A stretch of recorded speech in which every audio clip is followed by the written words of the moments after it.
Muy buenas queridos amigos, bienvenidos a este nuevo video en el cual vamos a estar haciendo el top 5 de los mejores discos de Pink Floyd a pedido de suscriptores, y me parece extraño que recién hable de esta banda porque es una de mis favoritas de todos los tiempos. Seguramente entra en un top 10 de mis bandas favoritas, y esto ocurre porque Pink Floyd es una de esas clásicas bandas de las cuales te enamorás perdidamente en un lapso indeterminado de tu vida y solamente escuchás a la banda, ¿bien? Y sus discos, ondás en sus lados B, en los temas que quedaron afuera, en sus demos, en sus discos en vivo. Y después cuando salís de esa etapa te quedás enamorado de ella, volvés siempre, ¿no? Y bueno, a mí me pasó entre los 18 y los 21 años. Lo que ocurre también que Pink Floyd para mí es una banda que es un icono cultural más que una banda de rock. Ya traspasó el ser muy bueno musicalmente en hacer de los mejores discos de la historia.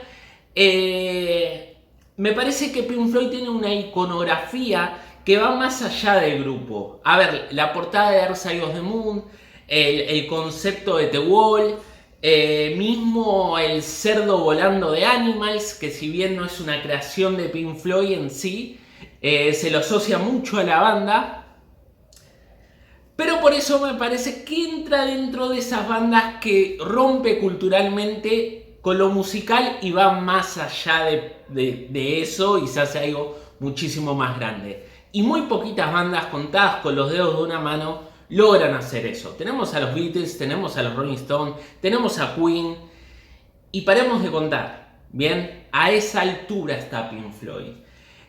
Aparte que musicalmente, al no ser para todo el mundo, crea una especie de misticismo y una especie de élite dentro de esas mismas bandas que tienen una popularidad desorbitante, ¿bien? Bueno, Pink Floyd se formó, sacó su primer disco en el año 1967 y es una banda que está dividida por etapas, está marcadamente dividida por etapas. Y si bien así como está marcadamente dividida por etapas es muy clara cuál es la mejor etapa del grupo, conviene destacar que fue una banda que le costó bastante encontrar su sonido, encontrar su manera de hacer discos y encontrar a su integrante principal. El primero de todos, y esto ocurre más que nada porque su debut, el eje principal compositivo y líder de la banda era Syd Barrett, que era un genio, para mí uno de los grandes creadores de música psicodélica de la historia. El primer disco es una obra maravillosa e increíble, pero era un genio que se terminó consumiendo rápido a sí mismo y ya para el segundo disco fue dejado de lado. Syd Barrett, por ejemplo, para mí es un excelente, es un brutal guitarrista que nunca pudo mostrar todo su potencial por los diferentes problemas, tanto psicológicos como de adicciones, que tuvo durante su carrera. Y esto lo incluyo también dentro de su carrera solista, con sus muy buenos discos, pero con una carrera muy dispar, ¿bien? Después por el otro lado tenemos al que tardó un poco, pero logró tomar el liderazgo de la banda, creo que después de Millie más que nada, o de Atom Heart Mother, que es Roger Waters, que es el gran creador de obras icónicas como The Wall, como The Dark Side of the Moon, como Animals, como Wish You Were Here, que son discos que son de lo mejor de Pink Floyd, pero al mismo tiempo Roger Waters, más que un gran compositor que lo era un gran creador de conceptos. Me parece que él veía el disco, y cabe señalar que Pink Floyd es una banda de discos, no es una banda de canciones, si bien hay muy buenas y cortas y vendibles y comerciales, pero lo mejor de Pink Floyd está dentro de sus discos. Y esto ocurre porque Roger Waters era un gran creador de conceptos, un gran creador de ideas que iban más allá de lo musical. Y obras como The Wall, obras como The Dark Side of the Moon es el ejemplo perfecto de eso. Como bajista era un bajista bastante bueno, bastante competente, pero era el clásico bajista que pasa desapercibido. Tiene momentos muy buenos que si uno le presta atención al bajo se da cuenta que tenía una calidad abrumadora Roger Waters tocando el instrumento, pero el virtuosismo no era lo suyo del todo, ¿bien? No es, por ejemplo, un John Paul Jones, por dar un ejemplo de banda clásica. Después, el otro líder, cuando Roger Waters termina yéndose de Pink Floyd, con todo el quilombo legal que hubo, es David Gilmour, que David Gilmour se sumó a la banda en el año 1968, luego de que Syd Barrett se muestre perdido y necesiten otro guitarrista. Para mí David Gilmour es el único de todos los Pink Floyd que es virtuoso con su instrumento, que es uno de los mejores guitarristas de toda la historia y que te podés dar una idea de que el tipo es un maestro con la guitarra, bien, con su instrumento. Como cantante, para mí también me parece el mejor cantante de todos los que pasaron por Pink Floyd. Y también como compositor tuvo sus buenos momentos, si bien cuando tomó la posta, digamos, cuando se fue Roger Waters y se adueñó del nombre Pink Floyd, los discos que sacó después de ese momento, a mí en lo particular no me gustan. No me gustan Television Bell, no me gusta tanto los discos en vivo que sacaron. No me gusta el trabajo ni el último que hicieron. Tengo un video, se los voy a dejar en la descripción, defendiendo ese trabajo, pero tampoco me parece una obra de arte y ni por asomo está cerca de los discos clásicos, ¿bien? Tampoco le vas a pedir a una banda que hace 40 años que toque que saque un disco que sea comparable con lo mejor que hizo en su carrera. Pero bueno, ese es tema del video que hice.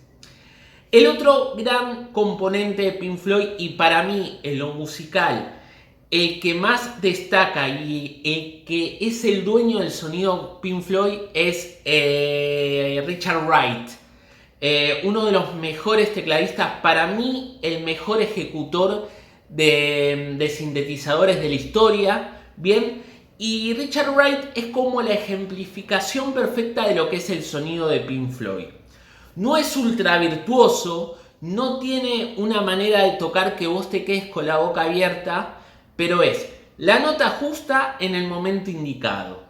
Punto. Punto y aparte. Bien, es un tipo que cuando trabaja con el sintetizador parece que le da vida a un aparato. Yo verdaderamente no escucho un sintetizador mejor en la historia que en, por ejemplo, Wish You Were Here. En el disco, ¿no? En el concepto completo del disco. Y aparte como compositor tuvo sus buenos momentos, tuvo sus buenas mañas, antes de que Roger Waters tome la iniciativa de la banda y se haga dueño y nada más componga él. Y después tenemos a Nick Mason. Nick Mason en sí es un buen baterista, pero se podría decir lo mismo de Wright, que no es ultra virtuoso, no tiene un sonido muy destacable. Pink Floyd tal vez con un baterista mejor no hubiera tenido tampoco el sonido tan característico que tiene, porque la batería hubiera ocupado un lugar más importante dentro del sonido. Pero me parece que Nick Mason es el baterista que Pink Floyd siempre necesitó y siempre estuvo. Bien, es más, él mismo dice que no es un gran baterista, y es la verdad. Pero lo que tiene es que se amalgama perfectamente con Waters y se amalgama perfectamente con Wright. David Gilmour siempre va hacia otro lado porque es el artista musical de la banda. Pero estas 4 personas, sacando a Syd Barrett de la ecuación, son 4 personas que cuando se creaba una comunión musical entre ellos, podían hacer la música más brillante, vibrante e increíble de la historia. Sin mostrar, vuelvo a repetir, demasiado virtuosismo porque no lo necesitaban. Muchas veces el talento no es ser virtuoso. El talento es darle lo que necesitan a las composiciones. Y Pink Floyd en ese sentido lo hacía de maravilla. Así que bueno, vamos directo con el top. Vamos a dejarnos de acá de dar vueltas. En el puesto número 5 seguramente... este disco mucha gente lo pondría en el puesto número 1. Y tal vez a nivel concepto sea el mejor disco de Pink Floyd. Pero musicalmente a mí en lo particular nunca me terminó de cerrar del todo. Y estamos hablando de The Wall del año 1980, ¿bien? un disco que es de principio de 1980, pero al mismo tiempo suena muy ochentero. Bien, principalmente con temas como You Better Run, Run Like Hell, In the Flesh también suena bastante ochentero, pero ese no es el tema. The Wall, a mí lo que me pasa con The Wall, y esto vaya por delante, que todos los discos del top para mí tendrían que tener entre un 9.50 y un 10, que esto vaya por delante. The Wall a mí me parece que está un poquito desequilibrado. El primer disco es una obra maravillosa de 10 y tal vez el mejor disco que haya hecho Pink Floyd en toda su carrera. Pero el segundo disco, a nivel musical y a nivel compositivo, me parece que sobra bastante. Sobra bastante. Y a ver, tiene temazos como tal vez el mejor del disco, como es Comfortably Numb. Tiene AU. Tiene muy buenos temas. Pero principalmente a mí en lo particular, un primer disco que tiene Mother, que tiene la famosa Another Brick in the Wall, que tiene Goodbye Blue Sky, que tiene temazos increíbles, uno atrás del otro, uno mejor que el otro, queda demasiado desequilibrado el segundo disco. Y aparte, en la producción, The Wall suena mucho a los vicios que va a tener la música de los 80. Y esto pasa principalmente porque para mí no estaba el que le daba ese sonido tan característico de Pink Floyd y de tanta altura artística, que era Wright. Bien, acá se peleó con Waters y se terminó yendo y tiene muy poco que ver en la injerencia de The Wall. Pero bueno, es un discazo impresionante, el concepto de The Wall es increíble. La película, me gustaría hacerle una crítica a la película porque tiene mucho que ver con el disco, una se alimenta de la otra, pero es para hablar aparte la película, ¿bien? Es muy buena, pero es para hablar aparte. Lo que sí, hay mucha gente que dice que el segundo disco, porque esto lo hablé mucho en foros, el segundo disco es tan así, es tan variopinto, por decirlo de alguna manera, porque el personaje de Pink ya estaba medio loco, ¿no? O sea, ya estaba loco, ya estaba dentro del muro. Y dentro del muro pasan diferentes cosas que no tienen mucha lógica musical, como si la tiene el primer disco. Pero para mí eso es una excusa para maquillar un poquito que el segundo disco es bastante malo. ¿Bien? Es bueno, punto. Es bueno, pero comparándolo con la obra de arte, que es el primero, bueno, no quiero explayarme muchísimo más. Puesto número 4. Bueno, uno de los mejores discos psicodélicos de toda la historia, o para mí, tal vez el mejor, junto con el 13 Floors Elevators, como le digo yo, con su debut, a mí que me gusta muchísimo también ese disco. Estamos hablando de The Piper at Gate of Dawn. Bueno, ¿qué se puede decir de esta obra de arte? Pop psicodélico de la mejor época, de la mejor creación del año 1967. Un disco que hay que pensar lo siguiente. En el año 1967 salió Sgt. Pepper. Bien. Este disco le da 2.500 millones de vueltas a Sgt. Pepper. A nivel compositivo, a nivel psicodélico, a nivel producción. No, a nivel producción no sé si tanto, pero a nivel compositivo, The Piper es mucho mejor que Sgt. Pepper. Y esto verdaderamente es música psicodélica. Sgt. Pepper es pop maquillado de psicodelia. Esto es psicodelia de en serio. Y bueno, y acá es la gran obra de Syd Barrett de toda su carrera. Para mí nunca pudo superar lo que hizo en The Piper.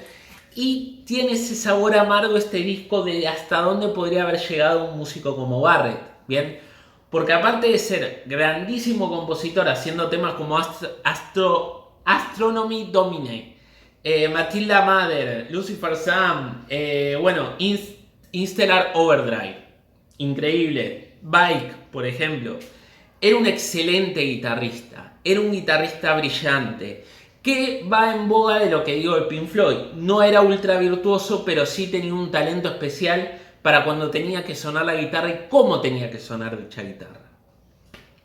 Piper es una obra de arte que muchas veces se lo deja de lado por no estar dentro de ese canon Pink Floyd de ultra popular, de disco impresionante. cuando en realidad Piper es tan bueno o más que muchos de los que vamos a hablar ahora. Brillante. Solo que bueno, como es un top mío, digamos que yo elijo cuál está por encima del otro. No quiere decir que uno sea mejor que el otro, a eso me refiero.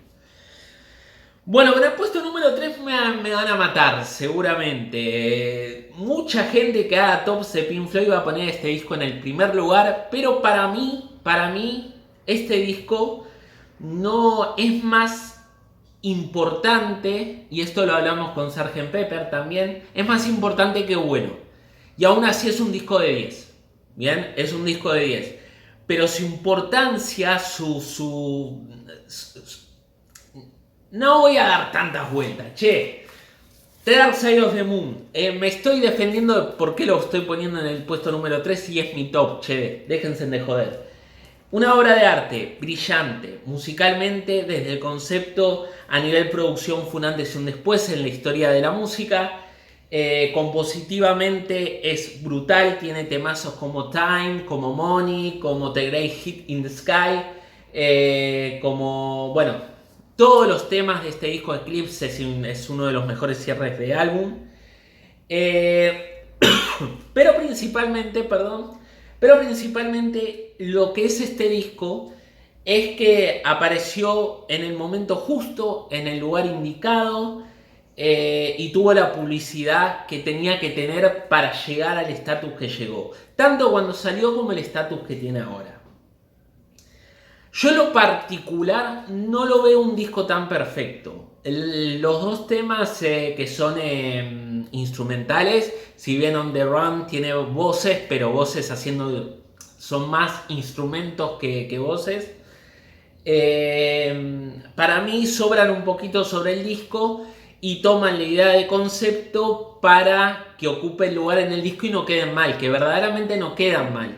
Pero un disco perfecto me parece que tiene dos bajas importantes con esos temas. Bien, pero es una obra cumbre, es de esos discos que uno tiene que escuchar sí o sí. Y bueno, para entender la evolución musical y de producción principalmente, The Dark Side of the Moon es un antes y un después. Y acá es donde verdaderamente Roger Waters se mete en los conceptos del disco, entiende que el trabajar en un LP es más que la música. Y de acá en adelante Roger Waters todo lo que haría sería teniendo idea de un concepto y no solo de hacer música, bien, de solamente de hacer canciones. Bueno, brutal e increíble este Dark Side of the Moon, que repito, los dos que vienen no es porque sean mejores, sino porque me gustan más a mí, bien, antes de que me maten y todo lo demás.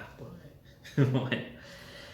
En el puesto número 2 tenemos vuelvo a repetirlo, el disco que mejor utiliza los sintetizadores en la historia.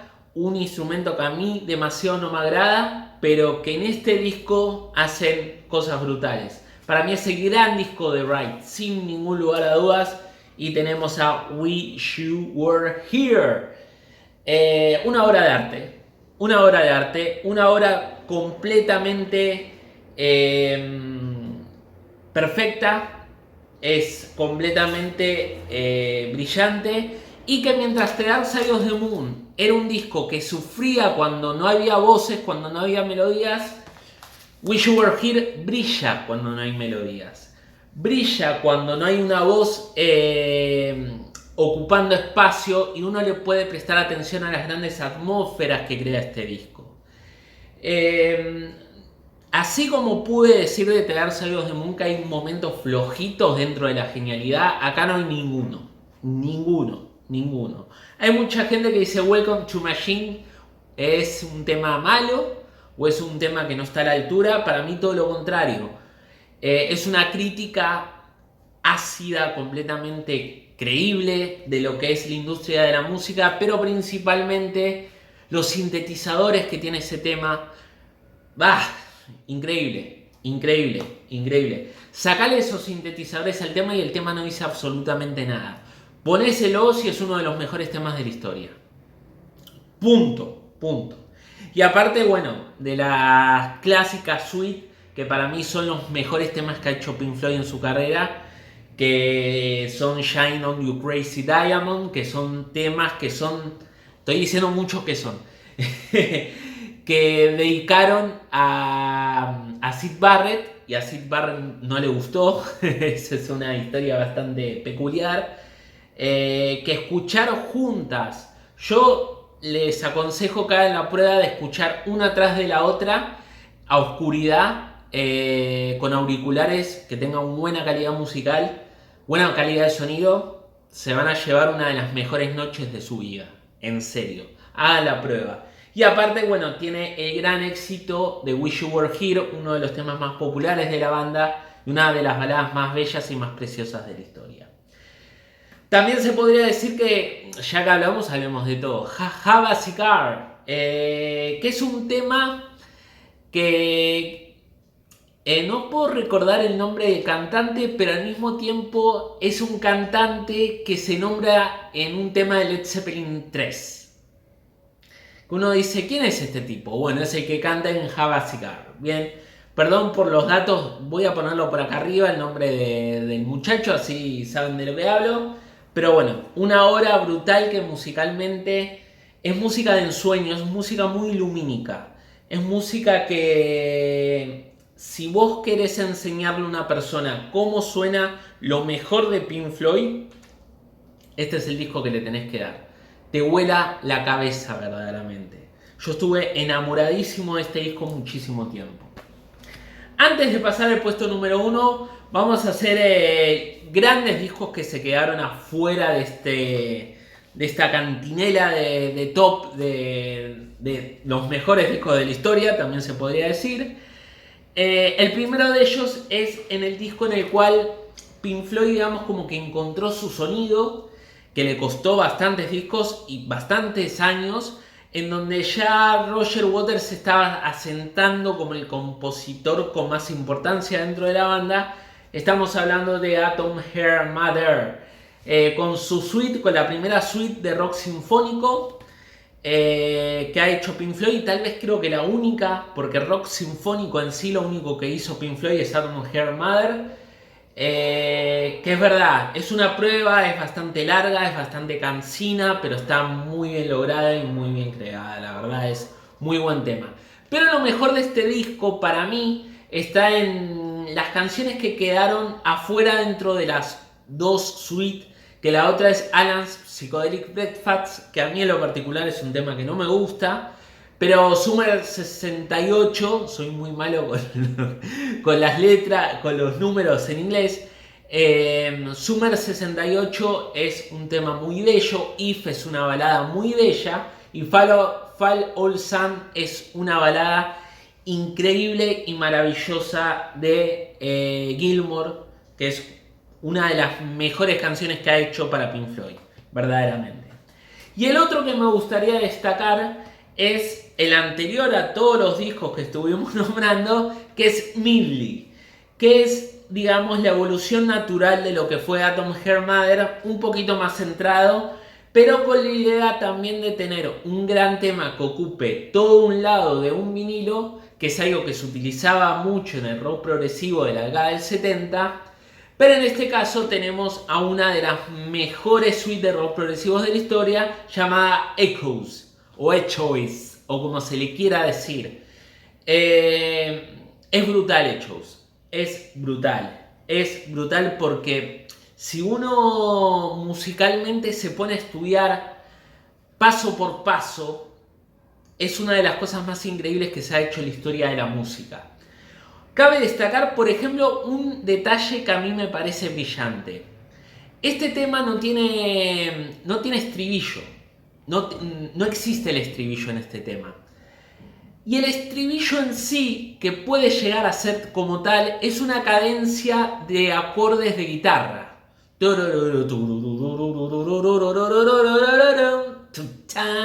No, increíble. Y la verdad que eso te demuestra que Pink Floyd estaba hecho para romper con algunas cosas asentadas del rock que parecía que era imposible pensar. Porque hasta las grandes las grandes suites de rock progresivo tienen su canción, tienen sus diferentes partes, pero también tienen sus diferentes estribillos. Echoes no lo necesita. Y aparte la parte bluesera de Echoes, o como quieran decirle, es una de las cosas más brutales, uno de los momentos con más feel, con más groove que se puede escuchar, al menos en el rock progresivo. Es increíble y maravilloso. Y después, bueno, hay muy buenos temas como A Pillow of Wind o One of These Days, que tiene uno de los riffs de bajos más increíbles de la historia. Ahí Water se la sacó completamente. Y bueno, muy buen disco, me encanta la portada a mí. Porque la portada me hace acordar mucho a Echoes, o sea, va muy bien la música con la portada. Perfecto y brutal. Bueno, en el puesto número 1, este es un disco que metería dentro de un top 5 de mis discos favoritos de la historia. Es un disco que es el menos comercial tal vez de todos los que he mostrado, sin que Pink Floyd sea una banda extremadamente comercial. Sí es una banda muy popular, que no quiere decir lo mismo, pero bueno. Es un disco que a mí me marcó de por vida porque yo soy muy fan de los libros de George Orwell. Bien, me equivoqué de mi otro gran escritor favorito. George Orwell hizo Rebelión en la Granja, que es uno de mis libros favoritos de la historia. Y Pink Floyd, su mejor disco a nivel musical, lo inspiró en ese libro y es como que todo se concatenó para que yo me enamoré perdidamente de este disco. Y aparte no solamente es eso, sino que le puedo discutir a cualquiera que es el mejor disco de Pink Floyd. Por lejos. Estoy hablando de, obviamente, Animals y bueno, son muchos sentimientos juntos hablando de Animals. Porque a mí Animals lo empecé a escuchar y me llegó en un momento en el cual yo estaba creciendo como persona, yo estaba creciendo como conocedor de políticas, como estudiante, como ser social, ¿bien? Y creo que a Animals le debo haber abierto los ojos muy de temprano de lo que verdaderamente es la sociedad en sí, ¿bien? Y si bien tiene una vista bastante fatalista, como debe ser, más con un libro, más inspirándose en un libro como Rebelión en la Granja, dice muchas verdades, verdaderamente dice muchas verdades. Para mí conceptualmente es el disco más profundo y más sincero que ha hecho Roger Waters en toda su carrera, más aún que The Wall. The Wall, si bien es mucho más personal, pero esto a nivel pensamiento político de Waters es brutal. Y musicalmente tenemos así como este es el disco de Wright, este es el disco de Gilmour. Los mejores solos, los mejores riffs y el mejor trabajo que haya hecho Gilmour con Pink Floyd está acá. Es este. La guitarra de Gilmour suena de una manera que no se puede comparar con otra cosa. No se puede comparar con otra cosa. Y aparte los solos de Gilmour, es muy lindo el solo de Comfortably Numb, es muy lindo el arpegio y el trabajo que hace en Shine On You Crazy Diamond. Acá es una bestia resentida que le está dando sentido musical al concepto del disco. Y en ese sentido me parece que hay pocos instrumentos en la historia del rock que hayan hecho un trabajo semejante. No existe. No existe. Aparte de, bueno, que las tres canciones principales, Pig, Dog and Sheep, son brutales, son increíbles. Son diferentes entre sí. Pig es bastante bluesera. Dog es más progresiva. Sheeps es un poquito más, se podría decir, hard rockera. Bien, es más rockera, es más potente, es más enojada, es más furiosa. Pero cada una forma una comunión musical que yo en lo particular no puedo escuchar una sin escuchar las otras dos. así en orden. Pin, si me pongo Dogs, me tengo que poner Pigs and Chips. No puedo dejar las otras dos de lado. Es así. Y si escucho Pigs, tiene que seguir Chips y después tengo que escuchar Dogs y después sentirme mal porque no lo escuché de manera cambiada. Bien, es así la enfermedad que tengo con este álbum. Un álbum increíble, maravilloso, que a mí me marcó de por vida y es de esos discos que vos le agradeces a la banda que lo hizo porque forma tanto parte de tu vida y se mete tanto dentro tuyo que no podés más que estar agradecido. Más que estar agradecido. Y bueno, y mi vida no sería lo mismo sin Animals. Bien, increíble y brutal. Bueno, gente, espero que les haya gustado el video. Me lo venían pidiendo mucho que hable de Pink Floyd, que hable de Pink Floyd, que hable de Pink Floyd. Y no sé por qué tardé tanto. Me parece que es un poquito el miedo de hablar de una banda que te gusta tanto. Y bueno, pero también ya hablé mucho de los Beatles, ya hablé mucho de los Rolling Stones, que son bandas que me gustan tanto más que Pink Floyd, ¿bien? Así que bueno, gracias por ver el video. Nos vemos en la próxima. Adiós.